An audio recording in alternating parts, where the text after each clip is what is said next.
Dominate tonight. Some light snow and flurries late tonight. An inch or less accumulation in spots. Not for everybody. 26 for the low. On Friday, partly to mostly cloudy, windy. We're going to jump it up to about 42. The southerly flow in place for a little bit. Friday night, another front. Clouds, flurries, a dusting in spots, wind-blown flurries, mainly during the evening, and 21. It's cold over the weekend. From the Saliga Heating and Cooling Weather Center, I'm meteorologist Dave Murray on 104.1 FM. KMOX. Some clouds. It is 30 downtown at the Arch. I'm Michael Calhoun, KMOX News. Traffic from the MichaelsFlooringOutlet.com Traffic Center. Well, the highways are getting a little better. Still a lot of slowdowns, though. This traffic reports the Service of Financial and Tax Strategies. Westbound 70, about Kings Highway out through Jennings Station is busy, a little slow. Earth City to the Blanchette Bridge, both sides of Highway K, and then west of A through 61, a little busy after that. If you're on northbound 170, 70 up to Airport Road's heavy. South 170 bogs down, Ladue to 64. Westbound 64 is pretty slow most of the way from Kings Highway, headed out to about Big Bend, and then Clayton-Warson most of the way to 270. Clarkson to Topgolf. It backs up west of Winghaven to 364, and then it's slow from there out to 70. South 270 bogs down south of Olive through 64, but it's jammed 64 through Manchester. We had a crash south of there. They already cleared it. Northbound is still busy north of Manchester, most of the way up to almost Olive. Westbound 44 around Berry Road's a little busy, but it looks good west of there. Southbound 55 is solid backup from Arsenal down through Bates. We had a crash in that mix. And westbound 44 downtown is slow between the bridges. I'm Roger Brand at the MichaelsFlooringOutlet.com Traffic Center. Retirement shouldn't feel like balancing a checkbook while blindfolded. I'm Gary Goldberg, and my team helps you see the big picture so you can retire younger, richer, and with less anxiety. Because guessing is not a strategy. Tune in to Wealth and Wisdom with Gary Goldberg Saturday mornings at 7 here on KMOX. News, traffic, and the latest from the world of sports. This is Rush Hour Sports on 104.1 FM KMOX.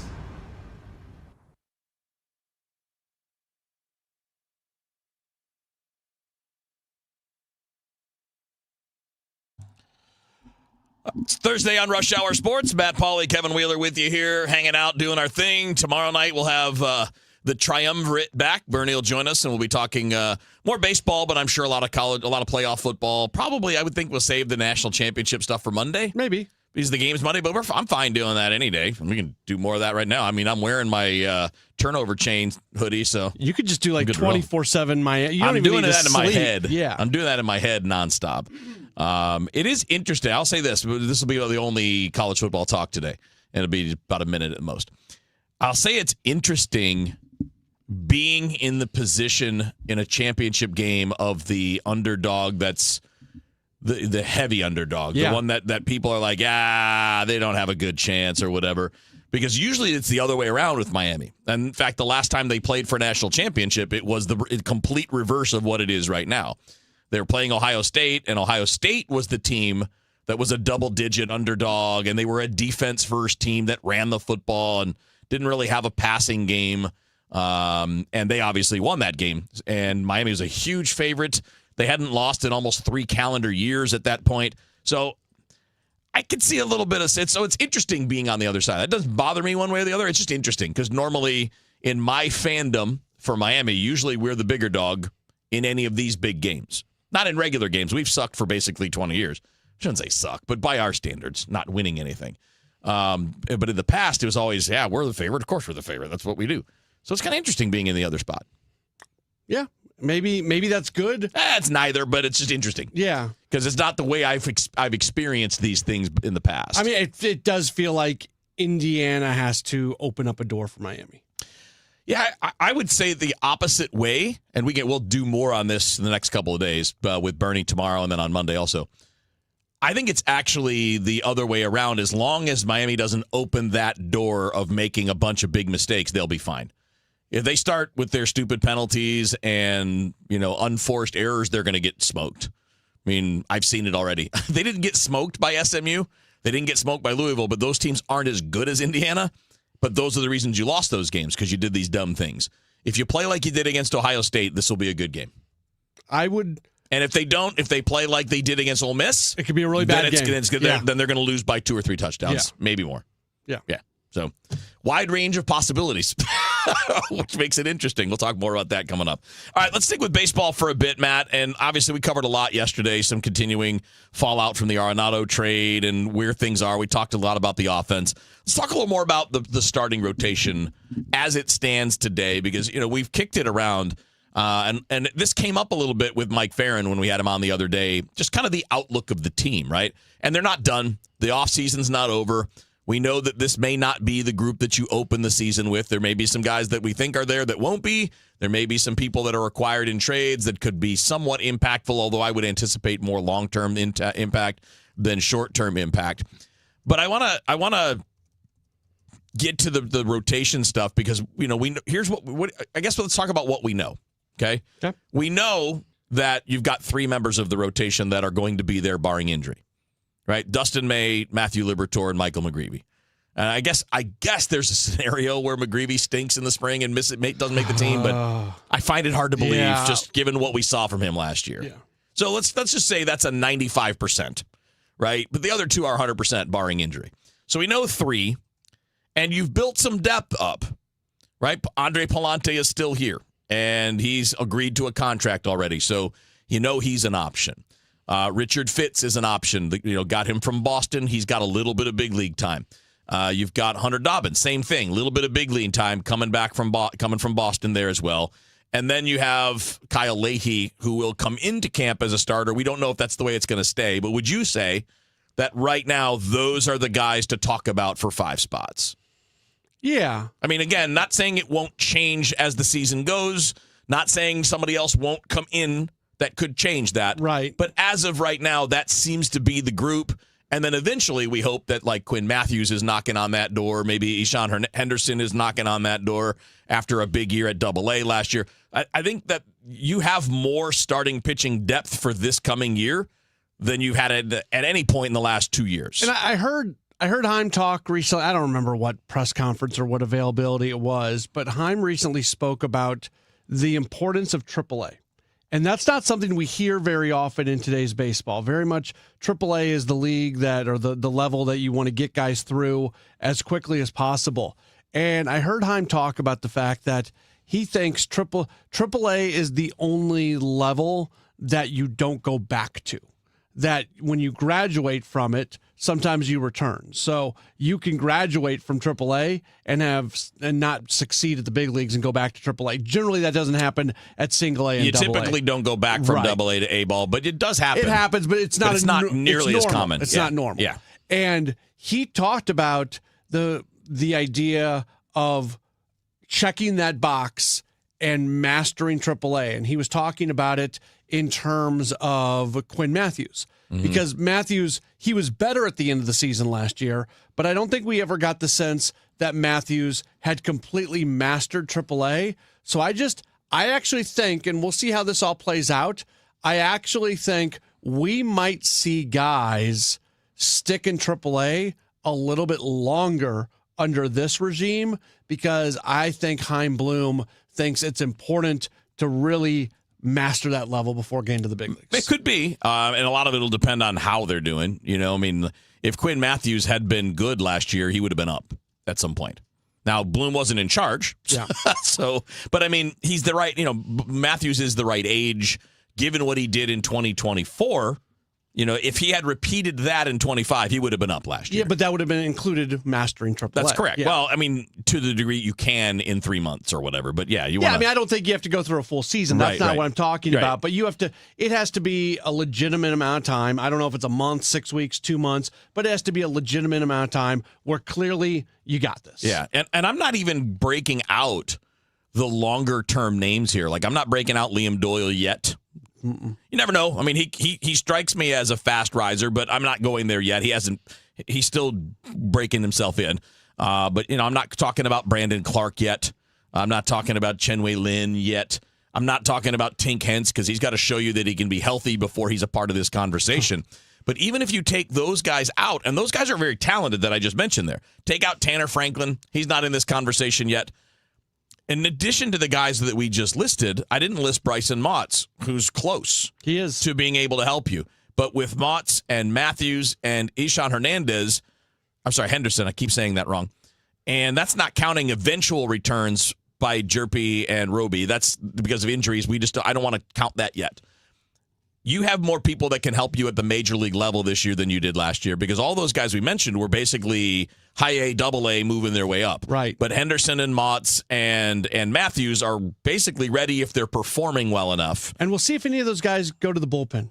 Could be, yeah. I mean, you never know. You almost have to, because at some point you have too many starters. Yeah. They have too many. They have more starters than spots right now when we're just talking about the group of, there's 8 guys when you think about Kyle Leahy being in there and Fitz and Dobbins and everybody. So they've already got more guys. So unless there's major injury issues, at some point in time, Matthews and Doyle would jump over those guys that we just mentioned. So if you're a Bryson Motts, and he kind of could follow the Matt Swanson path, because Swanson last year gets added to the 40-man roster, has a nice spring, is bouncing up and down a little bit, and then boom, establishes himself as a big league pitcher. I think Motts could be very much in that same timeline. So let's get into the interesting parts here, and we'll do that in a minute. But I think the 3 don't need to do too much on May, Liberatore, and McGreevy. We agree that barring weird things, they'll be there. Yeah.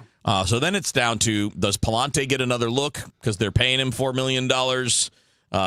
Does he have to earn it? Is he a bullpen option? What are we talking about? Does that depth that I'm talking about, does that make Leahy more valuable in the bullpen than he would be as a starter if you have all these other options? We'll kick that around and take some of your questions, comments, and opinions on the stream coming up next on Rush Hour Sports. Let's ring in the new year by finally checking off something that actually matters. Your old videotapes and photos are fading more every year. VCRs are disappearing, and the clock is ticking to save your family's most important memories. Hi, I'm Adam Baselogger. And I'm Nick Mako. We started Legacy Box to help you preserve your memories by converting all your videotapes, photos, and film reels into digital files. And this year, it's easier than ever. Introducing our biggest kit yet, able to hold up to 80 videotapes or film reels or 2,000 photos. It's perfect for big collections. You can even send in old DVDs, memory cards, flip phones, or early generation iPhones. Legacy Box is truly the easiest New Year's resolution you'll ever keep. Just fill your box and send it in. As the world's largest digitizer of home movies and photos, all work is done in the U.S., and we're trusted by over 1 million families. Start the new year right by rescuing the moments you haven't watched in years. Go to legacybox.com/radio for an incredible 55% off. That's legacybox.com/radio for 55% off. We've got a huge weekend of football coming up, the divisional round of the NFL playoffs. You want to make it bigger? How about you get involved with DraftKings Sportsbook, an official sports betting partner of the NFL? You think it's cool to just sit down and watch a game? How about using DraftKings to make every moment feel bigger? Live betting options. You're not going to get a better sportsbook when it comes to live options. Plus, something that DraftKings does that's really, really cool, really helps you out. They've really got your back. They've got early exit protection. Well, what does that mean? If you've got a player and you're eligible NFL prop bet and they go down at any point in the first half, you don't have to sweat it. You don't have to worry about it. You still get paid, and you get paid in cash. With DraftKings, you're covered through the entire half. You should never be betting player props anywhere else. You should never be doing live bets anywhere else. DraftKings has you covered. This weekend is a fantastic weekend. I've been locked in on that Bills-Broncos game. I think that's going to be the best game of the weekend, and so many things could happen. You're watching, you feel like it's going to go in a certain direction. You can make that live bet right there. Download the DraftKings Sportsbook app now and use code KMOX. That's code KMOX to turn $5 into $300 in bonus bets if your bet wins. In partnership with DraftKings, the crown is yours. Gambling problem? Call 1-800-GAMBLER. 21 plus. Physically present in Missouri. Eligibility and restrictions apply. Bet must win to receive bonus bets which expire in 7 days. Additional terms at dkng.com/audio. Limited time offer. Bag huge savings on your painting projects at Menards. From your kitchen and bath to doors and trim, and even your ceilings. Dutch Boy has the perfect choice for your painting projects. Dutch Boy's Durafighter is a tough paint and primer that provides great scrub resistance and durability. Durafighter interior paint starts at $27.75 a gallon. Get an additional 15% savings on all Dutch Boy paints when you put it in the bag. See store for complete details. Save big money at Menards. Nothing makes a gathering great like Eggland's Best Eggs. They're just so delicious with better nutrition, too. For us, it's eggs any style, as long as they're the best. Eggland's Best. Better taste, better nutrition, better eggs. Traffic from the MichaelsFlooringOutlet.com Traffic Center. Well, westbound Highway 70 still has slow traffic for about Kings Highway running out through Jennings Station. Slow stuff at the west end of the airport out to the Rock Road, and then both sides of Highway K and A to Z in the Wentzville area. Eastbound 70 is a little busy. Earth City toward 270. Backed up on South 170. A pretty solid jam from Delmar to 64. Eastbound 64, you've got slow traffic east of Lindbergh into Big Bend. Westbound 64 from Kings Highway out through Clayton Skinker heavy, but it's backed up, or slow rather, from there to Hanley, 270 to Mason, approaching Clarkson to Topgolf, and west of Winghaven, it's bogged on out to Highway 70. North and south 270 between Olive and 64 are busy. Southbound, of course, goes down to about Doherty Ferry, but then you're in the clear after that. Southbound 55 Arsenal through Bates, you've got a backup. Westbound 44 still backed up downtown between the bridges as well. I'm Roger Brand at the Michaels Flooring Outlet.com Traffic Center. This is Rush Hour Sports on 104.1 FM KMOX.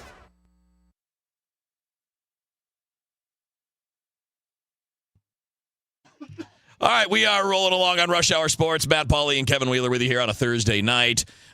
Continuing with the rotation stuff, Matt, and again, just taking out the three guys that, barring something strange, extreme, or weird, that would mean injury. Liberatore, May, and McGreevy are going to be in there. It sure seems like almost a dead cinch lock. It certainly is a lock for Liberatore and May, barring injuries. And I would say it's 95% lock with McGreevy. So let's talk about the other guys. Does Andre Palante have a lead going into spring training in your mind? No, I think he's my last. So we are specifically talking about, for this conversation, Palante, Dobbins, Leahy, and Fitz. Anybody else? Not early. I mean, again, I could come up with a scenario where a guy like Henderson has a big spring, but I'm not talking about that. I'm talking about the guys that are on the 40-man. Yeah. That are going to be there in the beginning of the spring, likely competing for these spots. So it's four guys for two spots. Four guys for two spots. Palante, Dobbins, Leahy, Fitz. Yes. Of those four, just based off last season production in the final months of the season, I put Andre Palante in last place. Okay, I'm not. I phrased my question poorly, I think. Okay. Do you think they see him as the favorite for one of those two rotation spots? I do not. Because they just paid him $4 million in arbitration to get out of arbitration. And I don't think that automatically means anything. In the previous regime, it might have. Yeah. Because they did a little bit more of the payroll politics. We don't know yet how this group will handle it. I think they pay him that money because it's an arm and you don't want that arm to just walk away. Gotcha. It's a major league arm, and just about every major league arm is worth at least $4 million. Yeah, not if you're below replacement level. But you get the. I get an extreme statement. He's an insurance policy, is what he is. If he pitches well in the spring, though, he'll be there.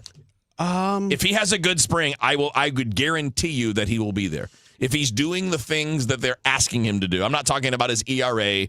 I am talking about throwing more strikes. But if he's doing the things that he's been working on and having success with it, he will be in the rotation. Okay, so it's an if. I think he has to be out. I think he has to outpitch. I don't think it's just about him alone. I think he has to, between Palante, Dobbins, and Fitz, I think that's like a legitimate competition of who pitches the best. And then the thing that I'm holding out there with Leahy, and I'm just throwing this out there. I actually don't know how the team feels about this. Last year, they took the opportunity to give the ball to Matthew Liberatore and say, we're going to give you the ball every fifth day because we want to see what we have in you.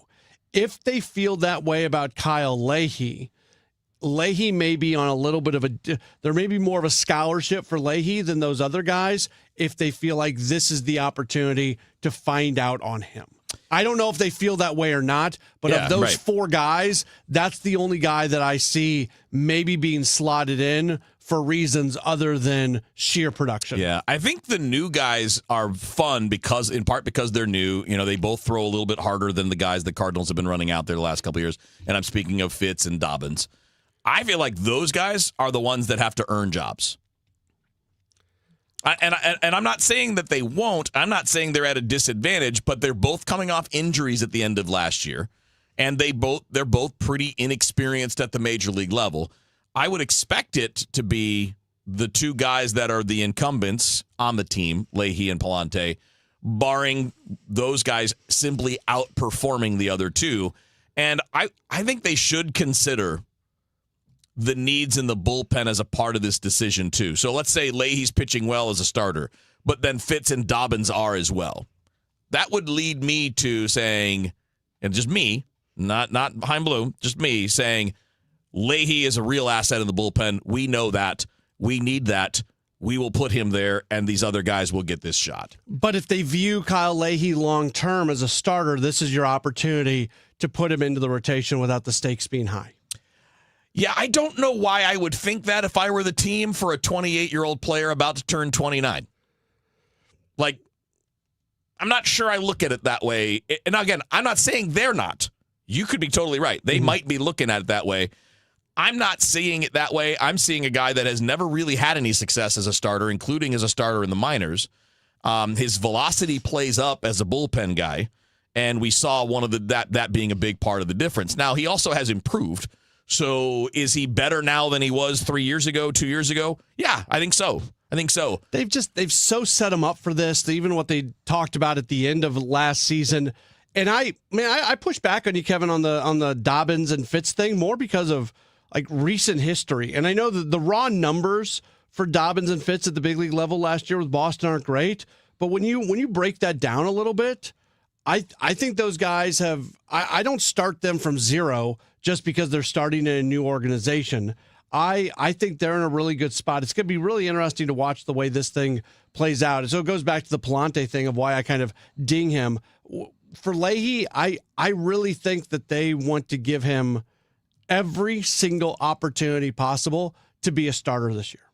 Yeah, I don't disagree with you in that's what they seem to want. Yeah. I don't think it works best. Okay, so those are two different things, right? We can, and I always say, why argue about something that's not like based in reality? And we'll see what it looks like. And I'm not saying that's what we're doing, but no. It's kind of if they're hell bent on Leahy being a starter, then barring Leahy just falling on his face in spring, dude's going to be a starter. Have we gotten the same level of intention and interest in that from Chaim Bloom as we've gotten from Ollie? Not as strongly. Not as specific? Specific, yes, not as strong. Okay.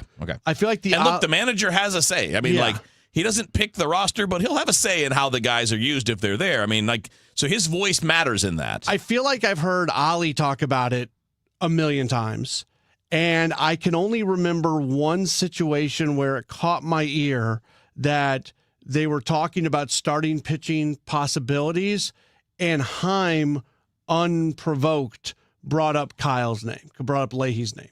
So when he says that, it kind of made me feel like, okay, Chaim feels the same way as Ollie, but to your point, Chaim has not been as strong about it as Ollie. Okay, just curious. And again, Fitz and Dobbins are guys that don't have a ton of big league experience. And I'm not talking about it because they're new to the team.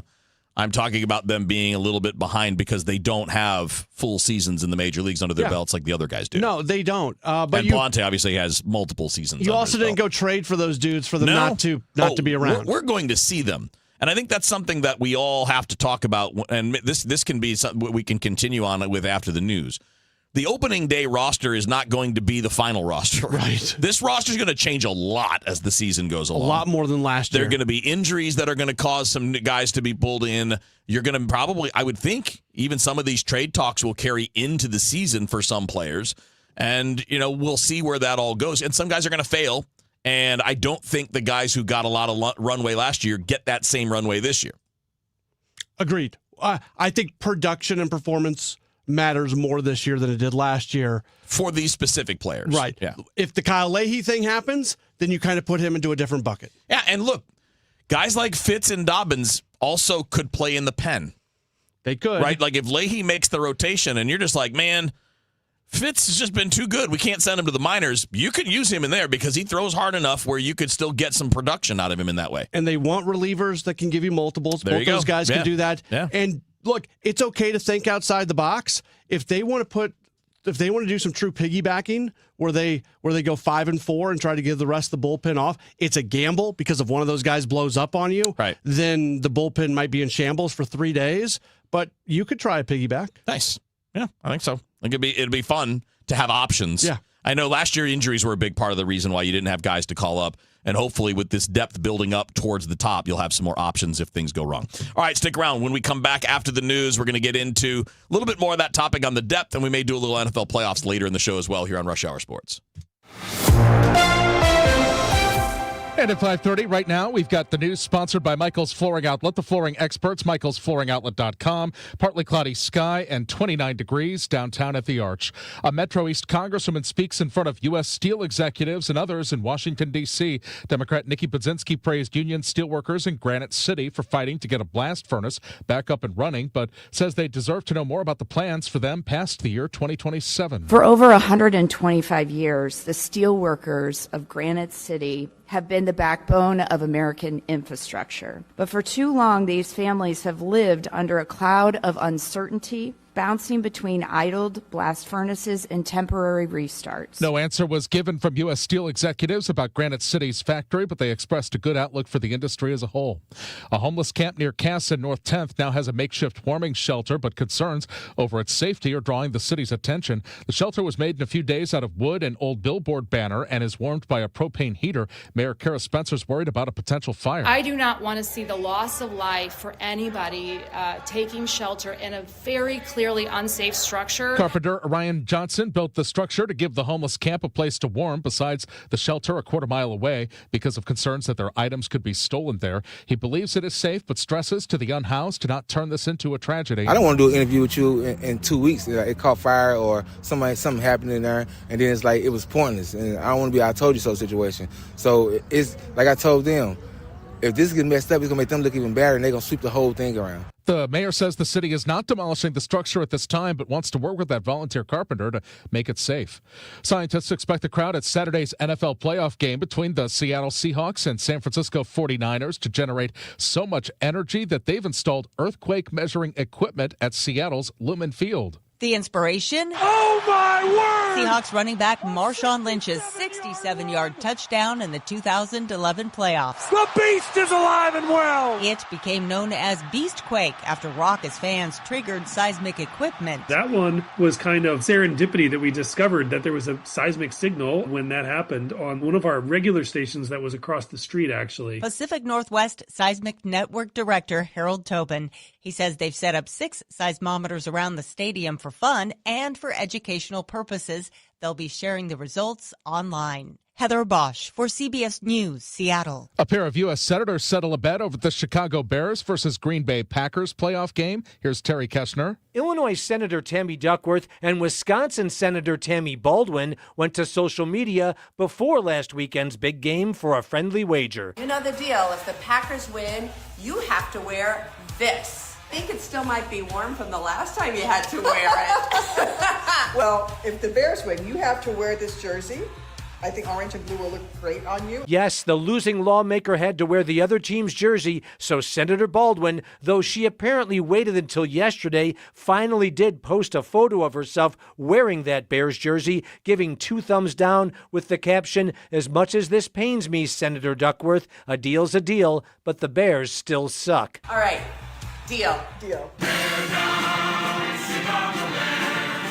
Terry Keshner, 105.9 WBBM.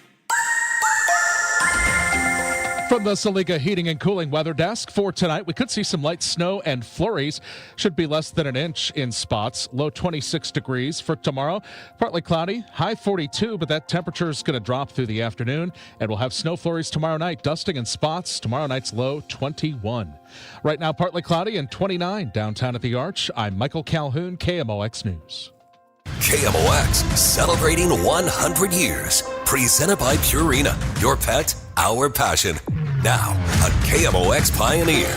Long before modern broadcasting took shape, Franz Laux became the very first full-time play-by-play announcer at KMOX and one of the most influential voices in early American radio. Beginning in the 1920s, Laux brought Cardinals baseball to life with his detailed storytelling that connected fans across the Midwest. His national broadcasts for CBS, including multiple World Series, helped cement KMOX as the home of big league baseball on the radio. There goes a drive. Looks like it might be pretty close to the wall.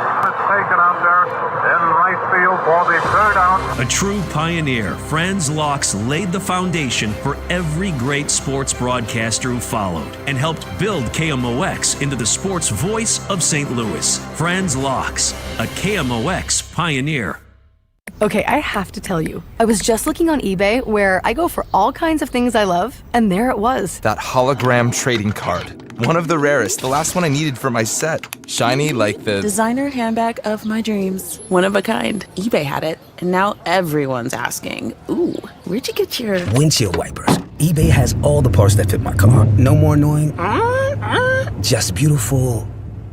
Millions of finds, each with a story. eBay. Things people love. With the new IHOP value menu, $6 is all it takes to go to your happy place, where stacks of pancakes with bacon and eggs are just $6 every day. French toast, sausage, and eggs are, you guessed it, $6. And fluffy omelets come with a side of pancakes and only cost $6. Go to your happy plates every day at IHOP. $7 in some locations. Available every day for a limited time at participating restaurants in the U.S. Hours may vary. No substitutions. Not valid with other discounts or promotions. Prices may vary. Get this, 42% of baby boomers don't even know how much money they have in their nest egg. If you're not sure where you stand in terms of getting ready for retirement, you should be listening to the All Financial Hour with Steve All. Let's sit down and talk about your questions, because I think that's the most important thing that it is out there. It's what questions do you have? Saturday mornings at 10 or Sunday evenings at 6, right here on KMOX. At Graybar, we know your time is money. That's why our services go beyond parts and products. With kitting, pre-assembly, wire carts, and Graybar smart reels that keep you moving. We stage materials and manage logistics so you can spend less time sorting and more time installing.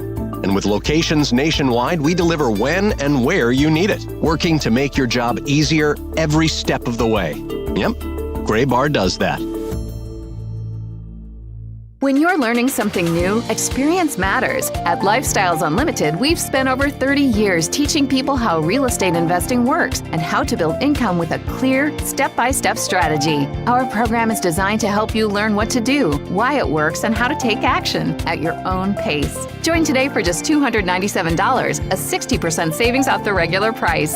Text radio to 88007. That's RADIO to 88007. Presented by Lifestyles Unlimited. I'm Debbie Monterey, and I see more clearly thanks to the doctors at Ophthalmology Associates. Make your appointment today at 314-966-5000 or online at youridoc.com. Baseball is all about stepping up to the plate when it matters most. And when you've been injured, you need a heavy hitter in your corner. Morgan & Morgan, America's largest injury law firm, proud sponsor of the St. Louis Cardinals. Injured? Visit forthepeople.com for an office near you. Rush Hour Sports continues on 104.1 FM, KMOX.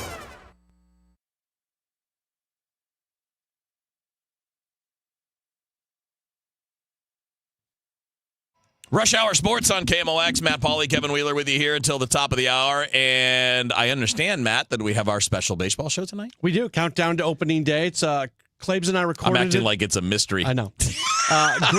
St. Louis native and MLB Network host Greg Amsinger is our featured guest tonight. We do about 45 minutes with him, so you'll hear parts of it over 2 hours. He's in town. He's doing something really cool tomorrow. He's going to be over at Lindenwood. Oh, yeah? And they're going to do basically like a question and answer with both Chaim Bloom and Oliver Marmol. Nice. He's going to moderate that. Tickets are still available through Lindenwood. All the proceeds go to Lindenwood Athletics. Nice. And then he's going to do winter warm-up. I think he's got a main stage thing either Saturday or Sunday. So he did like Randy Character's TV show this morning. He did Us. He's going to do the speaking engagement tomorrow at Lindenwood and then winter warm-up on the weekend. Really curious to see just what the vibe is for the warm-up. Yeah. Like what the numbers look like compared to the past. Because, there are a lot of fans. I know we hear from a lot of fans that are like, I'm not going back till they're good. Mm-hmm. And I believe you. I'm not doubting you.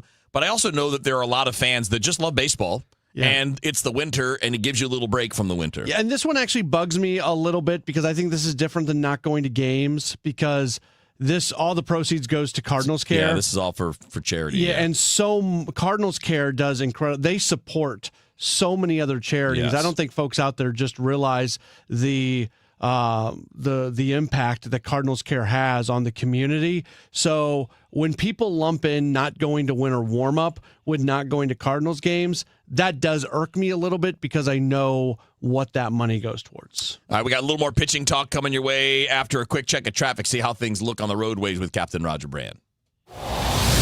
Traffic from the MichaelsFlooringOutlet.com Traffic Center. Well, things continue to slowly improve. This traffic report to service of the Sandberg Phoenix Law Firm. Westbound 70, just slow. Riverview to Jennings Station now. A little off the pace of K and at 61. Not much out west right now. Southbound 170 slows at Ladue. Bumper to bumper from the Parkway to 64. Eastbound 64 slow.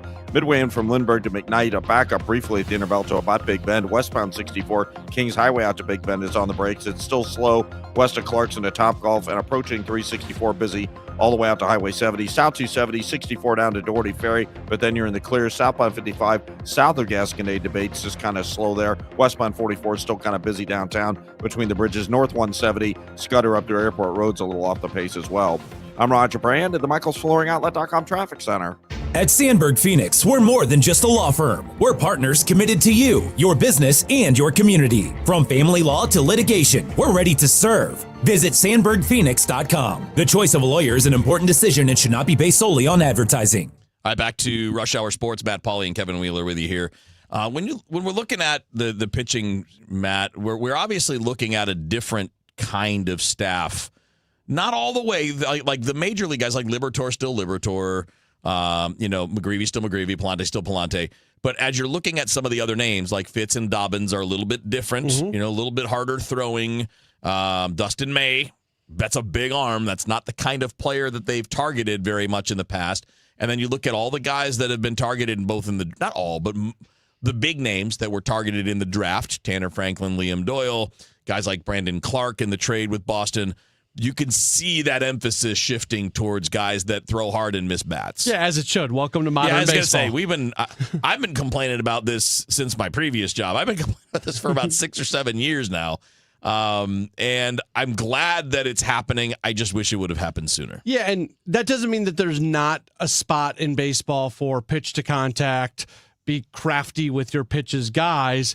But if you want to be successful, both in the regular season, but even more so in the postseason, you have to miss bats. You have to have swing and miss. The Cardinals simply have not had enough of it for an extended amount of time. For a while, they felt like that their old model was still a model that could work. Give them credit. In recent years, they started to come to the realization that it wasn't going to work, and they started that process. There was a little bit more swing and miss in the bullpen last year, not so much in the starting rotation, and now we are starting to see guys come into the organization who are expected to be starters who should be able to induce strikeouts. Sure looks like it. I mean, again, you got some decisions to make. I really think, too, like as we move forward, there are a couple of guys you're going to need to make decisions on as far as development, like Tink Hence, as an example. Does he just need to be put into the pen for now? I would. For a couple reasons. One, he's just not been able to stay healthy. Two, look at all those guys we just listed. Yeah. There are a lot of starters between AA and AAA who have pitched, been healthy, and proven that they have some upside there. And Tinkins has a lot of talent. But if you can't stay healthy, the talent doesn't matter. And he has not shown he has never thrown 100 innings in a season. Like that. 2 years ago, I remember him telling me that his goal was to get to 100 innings. That was the goal, 100 innings, which is a very modest kind of low bar goal. And I don't say that to like put him down because it's where he was coming from. Yeah. And he got to 99. So, I mean, he almost got to 100. But then you look at where he's at he's all the way down to number 14 now on MLB Pipelines. And that's before they reset it for 2026. Yeah. So he is continuing to get passed by other pitchers in the organization. I don't get the sense that the Cardinals had as much of a plan for him. And this doesn't apply just to Hence. This applies basically to every player in the organization. I don't get the sense that the Cardinals had the plan for him as much as they do now. So maybe this is a last-ditch effort to see if he can develop as a high-end starter. But my leash on that is incredibly short. Yeah. Because this is somebody who needs to be contributing at the big league level soon. Well, he's going to have to be added. Oh, he's on the 40-man He's already. on the 40-man. He was on the 40-man last year. You can't futz around anymore with this guy not yet having thrown a pitch at AAA. So at this point, it's not even so much what's the path to making him the most impactful pitcher. Yeah. It's what's the path to get him to the big leagues the fastest. And I would actually make the same case for Cooper Jerby, who scouts before the draft said he had a lot of reliever risk because of his delivery. Yeah. And because his delivery is so funky, he could be really tough against left-handers coming out of the bullpen. And he's had his own issues with being healthy. And it might be true of Tekoa Roby as well, who I like more than the other two as a starter because I think he has the repertoire to do it. But again, he's had injury problems for years. And if you can't stay healthy as a starter, that guy has the stuff to close. That guy has the Helsley Rosenthal kind of stuff. Like if you made him a reliever, he's probably throwing 100. And the fact that he got injured at the end of the season where he was having he was so good there. Like you felt like this guy had crossed the mountaintop and was starting to come back down on the other side, and it just didn't happen. Those three guys, though, electric arms, electric stuff, and you don't know if you can count on any of them, period, and you don't know if you can count on any of them to be starters. Yeah, it is interesting finally looking back at this team and seeing some pitching depth close to the majors. And again, some of it is the guys that were in-house, they had decent years, they had good years. Henderson had a great year. And some of it is guys getting back from injuries. You've added a bunch from outside. This is what you need to sort through when you're in this position. Because they're not all going to make it. And certainly not all as starters. But you'll find out, all right, maybe this guy can be a bullpen piece moving forward. Maybe this guy is a trade piece moving forward. Maybe we can trade this other guy because of all these. The depth gives you the flexibility, and that's where I get a little bit frustrated with the idea that, well, they're not all going to make it. Why do you need them all? Because it gives you the chance to move around. Right. It's currency. Like it's like having more money. It doesn't mean you're going to win. It doesn't mean you're going to get exactly what you want, but it gives you a better chance. If half your guys are going to, and not half the guys don't make it, but I'm just trying as an example. Right. If half your guys make it and you got 8 guys in the bucket, well, that means you got 4. If half your guys make it and you got 4 dudes in the bucket, that means you get 2. Like it's a numbers game. You need as much of this as possible to see what might come out. And maybe there's a Tarek Skubal sitting in there somewhere. You never know. He was not a high draft pick. He was not, and not from a big college, and not overly hyped in any way, shape, or form. All right, let's get a few comments in when we come back. Matt Pauley, Kevin Wheeler with you here. Remember, after the top of the hour, the Countdown to Opening Day show here on KMOX. Thy ticket, Lady Jennifer of Coolidge. Well, many thanks, good sir. Hereth my Discover card. They accept Discover at Renaissance fairs? Yeah, they do here. Discover is accepted at the places I love to shop. Getteth with the times. With the times? You're playing the lute. Yeah, and it sounds pretty good, right? Discover is accepted at 99% of places that take credit cards nationwide. Based on the February 2025 Nielsen report. Guys, Kevin Wheeler here, and if this is the year you're thinking about selling your home, or if someone you know is thinking about selling your home and you want an upfront, in-writing, guaranteed sale with no stress, well, pay attention because the realtor you choose matters, and most of them aren't going to give you that, but Gloria Liu will. I've had the pleasure of getting to know Gloria. Be on some calls where she's like laying out how her systems work, the numbers that show their success, and it's unbelievable. Like, they have a system, they have plans, and they will get things done because Gloria Liu at Your Home Sold Guaranteed Realty gets results. So it's your home sold or she'll buy it. It really is that simple. And look, she makes the buying and the selling part simple because she does this better and more than everyone else. They have 24,000, actually more than 24,000 buyers in waiting. So practically speaking, your home could already have the buyer waiting, just that your other agents don't have them. Gloria has the buyers. And she closes a home sale just about every other day, unlike agents that average 4 or 5 a year. And Gloria guarantees in writing to sell your home at 100% of market value, or she will pay you the difference. It is that simple. So call Gloria Liu, 314-325-6888, 314-325-6888, or visit GloriaHasTheBuyers.com. And as always, seller and Gloria must agree on price and possession date. It's 2026 and it's time to get your home zero-resified by calling our cleaning heroes at Zero Res. 3 rooms of carpet clean starting at just $119 plus a free hallway, and take 15% off regularly priced services when you mention the KMOX special. ZeroResSTL.com. Traffic from the MichaelsFlooringOutlet.com Traffic Center. Well, if you're traveling on northbound Highway 270, we had a stall reported near Dorset, north of Dorset, actually, and traffic's backed up in those right lanes. It looks like we have a crash south of 70. I can't quite see what lane's blocked. I'm assuming it's one of the right-hand lanes, so a little tough there, north 270, north of Dorset right now. Westbound Highway 70 is a little slow at Sunbelt, but that's all she wrote there. Westbound 64, Science Center, headed out through Bellevue, Big Bend. There's pretty heavy congestion. It's a little slow at 364, and then just approaching Prospect. South 170 bogs down. Ladue to 64, eastbound 64 backed up at the Interbelt. South 270 is slow. North of Manchester down to about Doherty Ferry. Southbound 55 has completely cleared out. So is westbound 44 between the bridges. I'm Roger Brand at the MichaelsFlooringOutlet.com Traffic Center. This is Rush Hour Sports on 104.1 FM KMOX.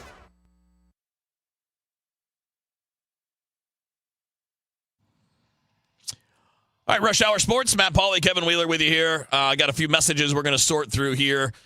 Sorry, Aces and Deadly, you guys are about to get a little bit of crap. Because our guy Aces said, I'd rather that Chaim Bloom's trade Mason Wynn instead of Donovan. Thank God you're not running the team, dude. And Deadly, you're agreeing with him. You're just as bad. Tony La Russa used to joke with people when they would come up with a goofy lineup idea. He'd be like, boy, I'd love to manage against you. None of that makes any sense at all. You don't want to trade the best defensive shortstop in the National League, who is super young and 4 or 5 years away from free agency, to keep the guy who can walk in 2 years. And if you don't let him walk in 2 years, you're going to have to pay him $13, $14, $15 million a year. And this is not a knock on Brendan Donovan. This is just a point. You never trade an elite shortstop over any other infield position player. Agreed. You keep the shortstop. Right now, Brendan Donovan is a better hitter than Mason Wynn overall.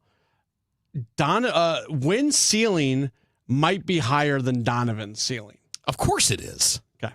I mean, it's not that he's necessarily going to get there. I don't know if he's going to get there. But of course the ceiling's higher. He's a dynamic player. He's one of the best defensive infielders in the sport. I'm talking specifically hitting. I'm saying his hitting ceiling might be higher than Donovan's hitting ceiling. I mean, we don't have a redundancy, Deadly. We got a redundancy. J.J. Weatherholt, by most people's evaluations, is not a shortstop. No. He was not viewed that way coming out of the draft. Before he was ever a Cardinal, most of the people evaluating said, look, he's going to hit, but he's probably not going to stay at short. He's more of a second baseman, maybe third base. You don't have to go that route. It's just as simple as you trade Brendan Donovan. You trade the guy who's closest to free agency, who's closest to making the most money.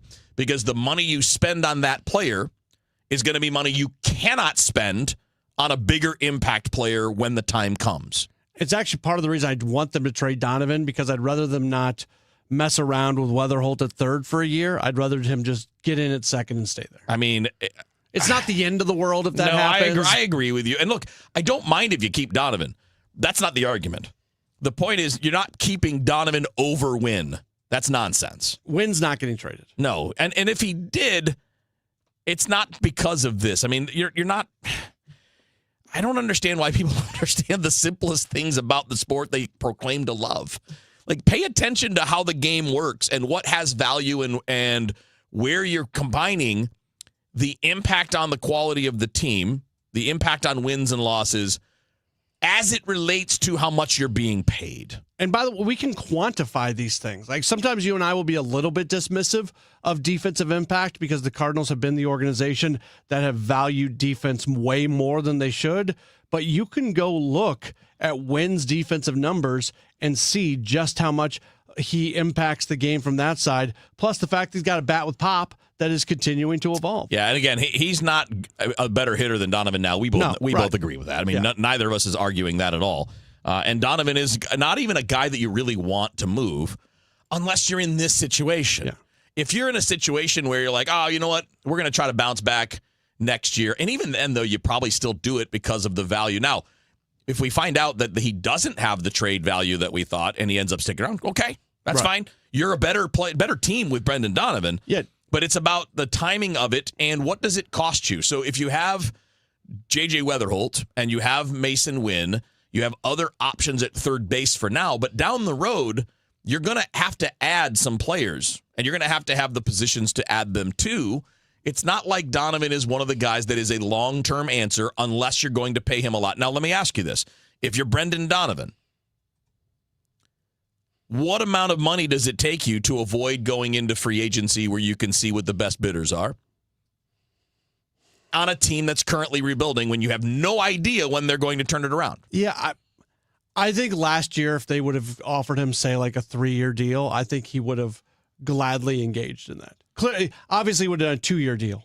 But I think he would have done that last year.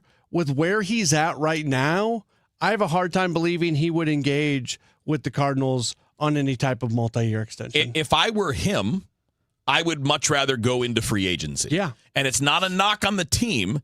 It's simply where they are, where I am, and how many players wait years and years. He's going to be it'll be 10 years as a pro before he ever gets a crack at choosing where he plays. Most guys don't want to sacrifice that. So it's a combination of all of those things, which is why you talk about moving him now. All right, countdown to opening day show. You guys think that was baseball? You got 2 more hours of baseball coming up after the news here on KMOX. I'm Piera Palazzolo, VP of Digital Marketing for the American Management Association, a company focused on the management training skills needed to enhance the careers of business professionals. We did our research when it came to the best companies for website development and